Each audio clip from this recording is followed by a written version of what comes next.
domaine de la construction, Dubaï se situe à la frontière de l'incroyable et de l'impossible et repousse toujours plus loin les limites du raisonnable. Une mégapole sortie du désert avec la force de l'imagination et la puissance d'une richesse sans fin. C'est ici, plus que dans tout autre lieu au monde, que l'on peut désormais réaliser les rêves les plus fous. Dans cette quête du développement longtemps ignorée, le projet à l'apparence le plus insensé a pris forme en 2001 avec le balai de dizaines de bateaux comme celui-ci, une sorte de dragon crachant du sable à toute heure du jour et de la nuit. Plus de 100 millions de mètres cubes de sable ont été dragués dans les fonds marins et disposés avec camions et bateaux guidés par GPS pour former une immense île artificielle. Une surface colossale en forme de palier de 5 km de large pour 5 km de long. Un immense palier visible à l'œil nu depuis l'espace. Une solution pour le nouveau Paris de Dubaï, devenir la destination de plus de 15 millions de touristes. Et pour gagner ce pari, il fallait trouver une réponse à l'un des besoins de l'émirat, comme le rappelle le directeur du département du tourisme, M. Ahmad bin Mejren. L'idée est née de la nécessité. Nous avions besoin de plus de plages. Nous étions saturés car à Dubaï, nous n'avons que 70 km de côte.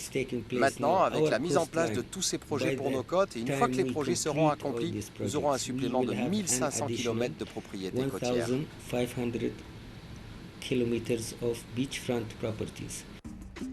Pour atteindre cet objectif, cette île, appelée Palm Jumeirah, n'est que le premier des grands projets de Dubaï, le plus accompli aussi.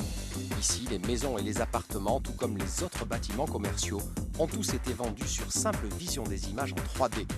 Rien n'était encore construit, l'île n'était qu'un projet, et déjà les investisseurs et les acheteurs du monde entier se pressaient pour acheter des villas à 4 ou 6 millions de dollars et des appartements à 1 ou 2 millions. Tout le monde voulait y être, tout a été vendu en 72 heures. Le super luxe est ici de rigueur, dans plus de 4000 appartements et villas érigés sur le tronc et sur les 17 palmes, sans oublier les marinas, les canaux et les 30 hôtels de grand standing. Palm Jumeirah, déjà surnommée la 8e merveille du monde, n'était pas encore terminée que d'autres idées avaient déjà vu le jour. Tous ces projets sortent de la veine créatrice de l'entreprise Nakheel. Au siège de la société, la maquette d'une nouvelle opération attire désormais toutes les attentions. Manal Chalin, la responsable des ventes de Nakheel, nous offre une visite guidée. Ceci est le projet nommé The World.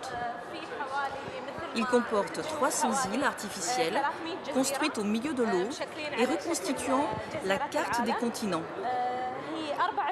Elles sont situées à 7 km de Dubaï et s'étendent sur une superficie de 7 km sur 9 km. Chaque île a une forme et une superficie différentes selon le pays qu'elle représente. C'est une occasion exceptionnelle pour les grands investisseurs qui ont des nouvelles idées et qui aimeraient avoir leur propre île à Dubaï.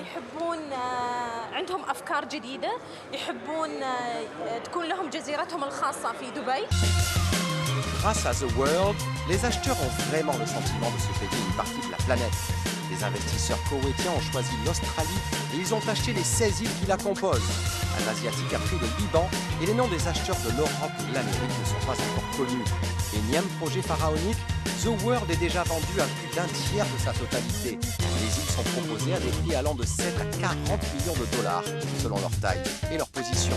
Et le prix comprend uniquement l'île déserte sans construction. Les propriétaires pourront y bâtir ce qu'ils souhaitent. Leurs rêves n'auront que peu de limites. Petite tache verte dans l'immensité du monde, l'île témoin nous donne la mesure des potentialités d'un tel projet. Piste d'atterrissage pour hélico, piscine, port privé, une vue à couper le souffle. Les îles de Dubaï ne manquent pas d'atouts.